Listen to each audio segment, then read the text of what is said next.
அவர் ஒரு மிகப்பெரிய கிணறு ஒன்றை கண்டார். இவ்வளவு பெரிய கிணற இத்தனை நாள் நாம் பார்த்ததே இல்லையே என்கிற சிந்தனையுடன் அதனுள் ஒரு கணம் கண்களை சுருக்கி எட்டி பார்த்துவிட்டு மீண்டும் நடக்க ஆரம்பித்தார். அந்த பெரிய கிணற்றினுள் நரகத்தின் ஒரு பகுதி இயங்கிக் கொண்டிருந்தது. கடும் தீயும் அமில மழையும் பாம்பு தேள் போன்ற கடும் விஷ ஜந்துக்களும் அங்கே ஆட்சி செலுத்திக் கொண்டிருந்தன.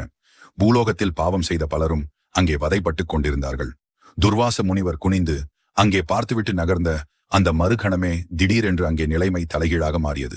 பாம்புகளும் தேள்களும் மலர் மாலைகளாயின. அமில மழையானது நிஜ மழையானது.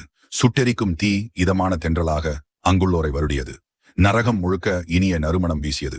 அங்கே இருந்த பாவம் செய்த ஆத்மாக்கள் எல்லாம் மகிழ்ச்சி அடைந்தன. நரகத்தை காவல் செய்த கிங்கரர்கள் இதையெல்லாம் கண்டு அதிர்ச்சி அடைந்தனர்.